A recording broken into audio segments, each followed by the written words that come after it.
Peningkatan kasus COVID-19 tidak hanya terjadi di Jawa Bali saja, tetapi juga Kabupaten Ende, Nusa Tenggara Timur. Dalam 2 pekan terakhir terjadi penambahan ratusan pasien positif COVID-19. Lonjakan kasus secara drastis ini juga diikuti dengan meningkatnya angka kematian pasien. Terkait kondisi ini, Bupati Ende, Jafar Ahmad, telah memperlakukan PPKM. Meski begitu, rupanya kebijakan ini belum cukup untuk menekan laju penyebaran virus corona.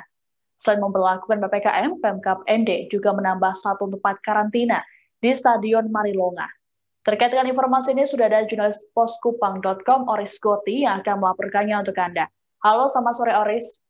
Selamat sore rekan Siska. Ya Oris, bisa dijelaskan apa alasan pemerintah setempat menggunakan stadion bola sebagai tempat karantina?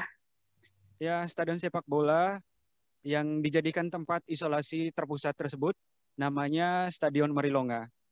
Perlu saya laporkan, dalam 2 atau 3 pekan terakhir ini memang terjadi lonjakan kasus terkonfirmasi positif COVID-19. Nah, salah satu upaya untuk menekan laju perkembangan kasus COVID tersebut, pemerintah Kabupaten Ende mengambil kebijakan untuk melakukan isolasi terpusat. Nah, Stadion Marilonga ini dipilih karena memiliki kapasitas atau daya tampung yang cukup besar. Daya tampungnya bisa mencapai 200 orang atau 200 pasien. Sekian Siska. Oke, Oris, selalu bisa dijelaskan seperti apa situasi terkini terkait dengan kasus COVID-19 di ND, sehingga pemerintah memutuskan untuk menjadikan stadion bola sebagai tempat karantina. Lonjakan kasus COVID-19 di Kabupaten Ende terjadi sejak 18 Juni 2021, di mana dari 130 orang terkonfirmasi positif COVID-19, terus beranjak naik hingga mencapai angka 627 orang terkonfirmasi positif COVID-19 per 5 Juli 2021. Nah, secara total jumlah kasus COVID di Kabupaten Ende mencapai 1.730, yang sembuh diantaranya 1.073, yang masih positif atau masih dirawat 627, dan yang meninggal dunia 24 orang. Sekian Siska. Oke, lalu bagaimana prosedur karantina yang akan dilakukan di Stadion Marilonga ini? Perlu saya sampaikan bahwa Stadion Marilonga hanya diperuntukkan bagi pasien di 4 kecamatan dalam wilayah Kota Ende. Nah, untuk pasien yang bisa dan diarahkan untuk menjalani isolasi secara terpusat tersebut, yakni pasien tanpa gejala, pasien dengan gejala ringan, dan pasien dengan gejala sedang.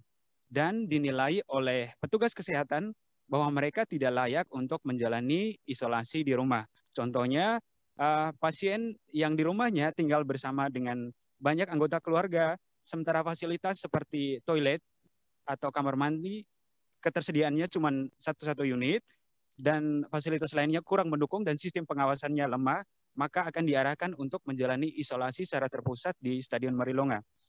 Nah, untuk hal ini, Satgas COVID-19 Kabupaten Ende akan berkoordinasi dengan camat, lurah, dan tenaga kesehatan untuk melakukan pendataan dan pengecekan di setiap rumah-rumah pasien COVID-19. Sementara untuk di luar kota Ende, Bupati Kabupaten Ende Jafar Ahmad telah menginstruksikan para camat untuk menyediakan masing-masing di wilayah kecamatannya 1 tempat isolasi secara terpusat. Saya sekian, Siska. Lalu apa saja fasilitas yang disediakan oleh pemerintah setempat dalam tempat karantina tersebut? Ya, pada 4 Juli 2021, Bupati Ende bersama Satgas telah melakukan pengecekan dan pemantauan di Stadion Marilonga, dan dipastikan bahwa fasilitas yang ada cukup untuk mengkarantina. Fasilitas yang disediakan antara lain tempat tidur baru disediakan sebanyak 400 unit, ditambah dengan 3 tenda penginapan dan 1 dapur umum untuk makanan logistik bagi para pasien COVID-19. Selain itu ada juga toilet, kamar mandi, dan fasilitas pendukung lainnya. Nah, ada hal yang menarik.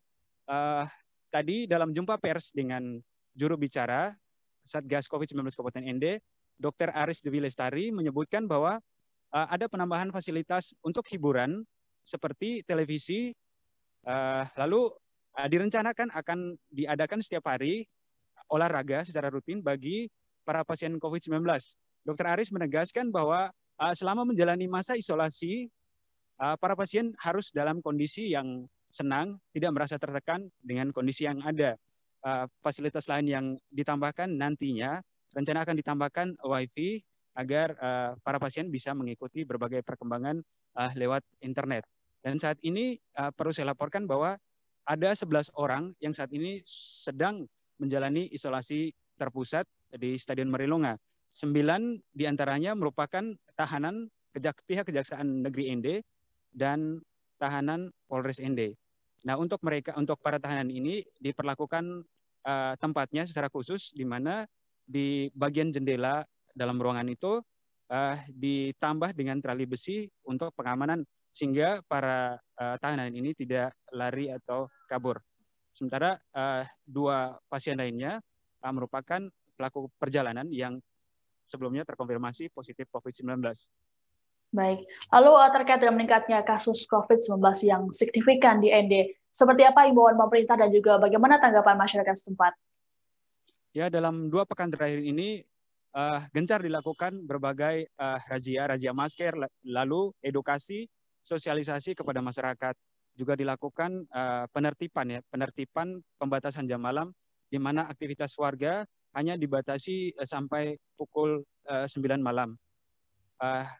Lalu Kapolres ND AKBP Albertus Andriana telah menginstruksikan personilnya sampai ke tingkat desa untuk senantiasa berkoordinasi dengan tokoh adat, tokoh agama, para tenaga kesehatan untuk senantiasa memberikan edukasi kepada masyarakat dan juga untuk pesan kepada masyarakat untuk tidak takut untuk menjalani vaksinasi. Respon dari masyarakat sendiri dalam 2 pekan terakhir ini ada yang patuh, tapi ada juga yang tidak patuh. Hal itu nampak dari berbagai aktivitas masyarakat seperti di tempat-tempat ramai di pasar, di pertokoan, yang masih ditemukan ada yang tidak mengenakan masker, ada pula yang masih kecenderungan untuk sering kumpul-kumpul bersama. Sekian, Siska. Baik, terkait dengan informasi ini, juru bicara Satgas COVID-19 Kabupaten ND, Dr. Aris Dwi Lestari telah menyampaikan pernyataannya. Berikut cuplikannya. Minggu kemarin, mungkin teman-teman media sudah hadir sekali di sana. Jadi memang tenda-tenda sudah disiapkan oleh BPBD, kemudian selimut, bantal, saya lihat velvet, terus ada kamar mandinya, kemudian ada tempat ibadahnya, kemudian ada dispenser, kemudian ada TV kemarin sudah diserahkan sama Pak Kaniswoto dari CSR, itu ada 2 TV yang diserahkan. Nah, kita berusaha membuat orang nyaman, karena apa? Yang diisolasi adalah orang yang terkonfirmasi, artinya 1 manusia, 2 orang yang paling tidak punya penyakit atau sudah terkonfirmasi positif COVID-19. Ya, karena kita tahu bahwa swab antigen menurut SK Menteri Kesehatan yang terbaru untuk daerah kriteria C seperti di ND sudah bisa dinyatakan terkonfirmasi COVID-19.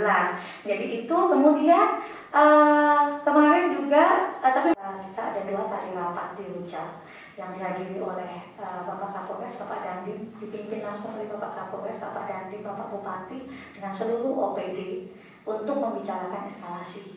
Banyak tempat sebenarnya, ada yang mengusulkan rumah jabatan sekda, ada yang mengusulkan semua itu, tetapi yang kita lihat adalah eskalasi.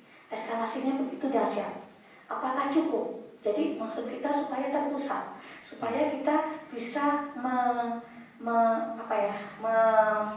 memusatkan di situ. Kalau memusatkan di situ karena tidak hal sepele membuat isolasi terpusat itu. Banyak hal. Salah satunya apa? Keamanan. Sedangkan keamanan kita tahu bahwa sekarang operasi justisi segala macam. Jadi mereka juga harus membagi diri di rumah sakit pun sekarang karena adanya pasien-pasien yang dibawa pulang paksa dan sebagainya. Di rumah sakit juga sudah ada posko terpadu di mana ada anggotanya Satpol PP, Polri dan TNI. Terima kasih sudah nonton. Jangan lupa like, subscribe, dan share ya.